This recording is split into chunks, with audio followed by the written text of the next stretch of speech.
Hello everyone and welcome to the channel. I'm Emmanuel, I'm a Boeing 737 pilot and a member of PMDG's tech team. Asobo have just made public the Sim Update 12 beta version for everybody who's opted into the Microsoft Flight Simulator beta program. Now, this version brings quite a couple of changes, but Robert Trandasso went to the PMDG forums to post an important NOTAM for everybody flying the PMDG 737 and using the Sim Update 12 betas. In particular, Robert goes to the forums to say that the purpose of this NOTAM is to ensure that all PMDG 737 flight crew are aware that potentially unwanted and unexpected behaviors may be experienced by users who are participating in the Microsoft Flight Simulator beta channel.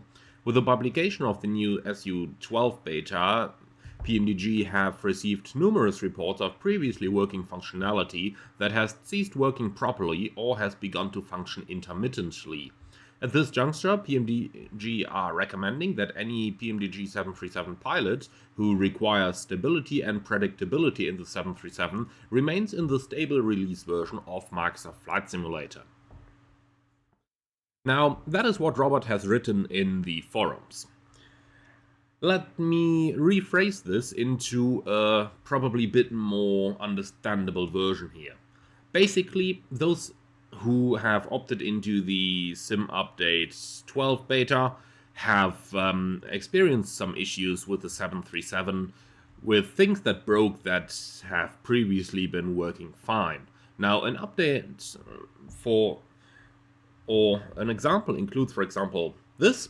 The park and brake problem that has just been put up in PMDG's forums, where people could no longer release the park and brake after that's been set. Now, there's been a little bit of speculation going on below the thread in order to what may have been the cause for this breaking, and somebody found that in the release notes of the Sim update it actually said that there has been a change to the previously used brake logic. So that is likely one reason of what might have broken the parking brake. Now, there are possible other issues with the 737, and as Robert has said, if you want stability and predictability in the 737, it is very much recommended to remain in the stable release version of Microsoft Flight Simulator. Now, let's quickly talk about the everlasting argument that PMDG would be blaming Asobo for everything.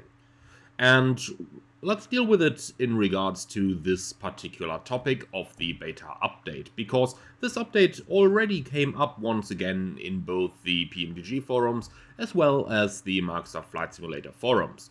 What I'm about to say is purely my personal opinion and does not represent the opinion of PMDG or anybody else.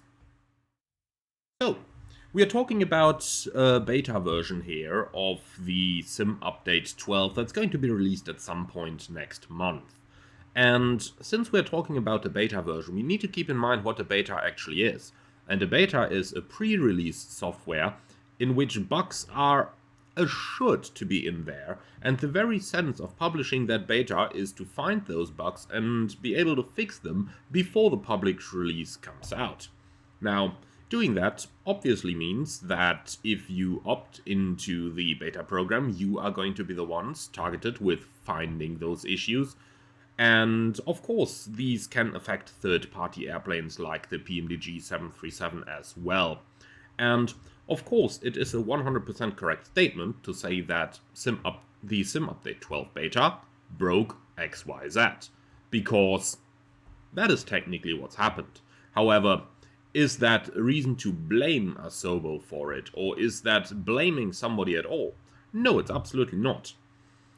And it simply is not, because it's the very nature of beta software that bugs can happen. If you want to avoid encountering those, I very much recommend you to opt out of the beta and just stay with the published Sim Update 11 version, in which things are running fine. Now, if you want to opt out of the Microsoft Flight Simulator beta, you can do that at any time. However, be aware that under certain circumstances, it might be necessary to reinstall Microsoft Flight Simulator when you opt out of a beta. This is actually mentioned in all the beta notes from Asobo, so you should have been aware prior to actually opting into the beta of the possibility of that happening. Now, I'm sure that all of you are aware, right? Everybody reads the small imprint, right? Well, probably not. But to my knowledge, this issue is limited to installing Microsoft Flight Simulator inside the default path in the program's x86 folder. And for everybody who's installed it outside, it's not that much of a problem. But no guarantees on there. I'm, to be honest, not 100% sure on that, and I'd have to read up on it myself.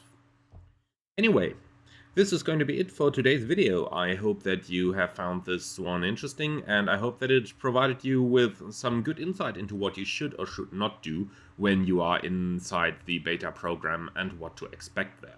Thank you very much for watching. I hope you enjoyed this, and if you want to support the channel, you can do so through the Buy Me Coffee link in the description below or by becoming a channel member. Thank you very much, and see you next time.